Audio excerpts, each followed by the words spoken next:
اولا تنبغي نشكر الياس المالكي على الاختيار ديالو ليا فاش نكون في اللائحه ديال اللاعبين اللي تشارك في هذا كينغز ليغ، ونتمنى بانه ما حشمتوش له ولا الجماهير المغربيه.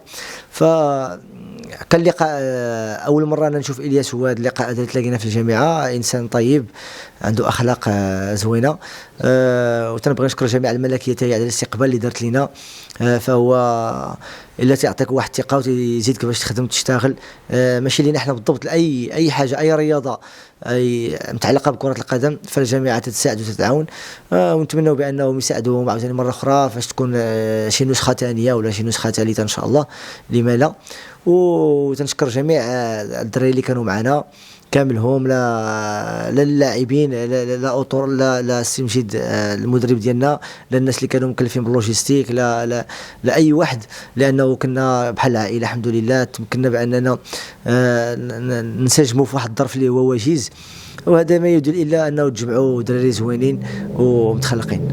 فبالنسبه للجاليه المغربيه دارت واحد الدور كبير تما اللي نجحت هذيك التورنوا بواحد الدرجه اللي هي كبيره، لانه المنتخب الوحيد اللي كان تيجي تيكون ديما عامر التيران بالجماهير ديالو. شتي راك عارف الجمهور المغربي معروف بطريقه التشجيع ديالو اللي انبهروا بها جميع الفرق، وتم الناس اللي كانوا منظمين تيقولوا لنا ما يمكنش على الجمهور اللي عندكم نتوما الجمهور المغربي جميع، وبغاونا نبقاو لاطول مدى لانهم نجحوا التورنوا لواحد الدرجه اللي هي كبيره.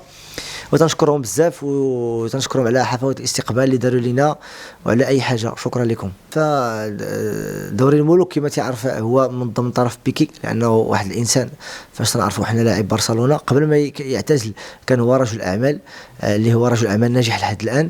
فهو اختار هذه اللعبه وعرف كيفاش يسيرها مزيان، لانه اعتمد على الستريمر واعتمد على النجوم. كانوا تما بزاف ديال النجوم بحال خميس رودريغيز، بونوتشي، كانوا يلعبوا اغويرو، كاسياس، كانوا بزاف ديال اللاعبين اللي لعبوا وحضروا في التورنوا.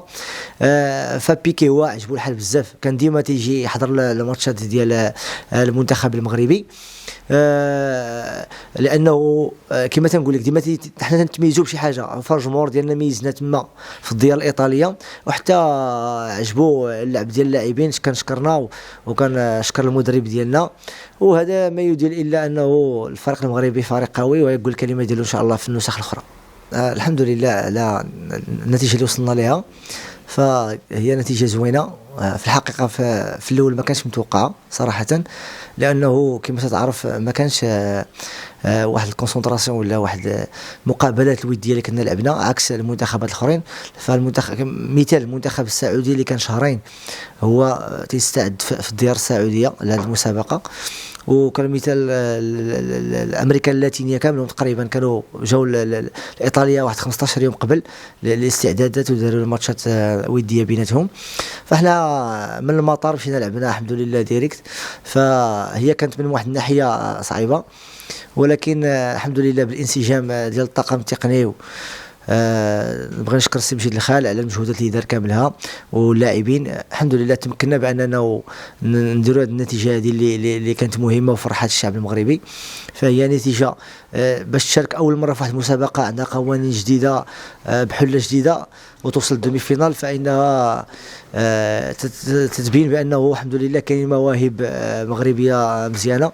والحمد لله خير مثال هو اللاعبين اللي كانوا معنا، لاعبين ذو تجربه كبيره واللي عطاو واحد البليس كبير للفريق اللي عاونوا في الانسجام.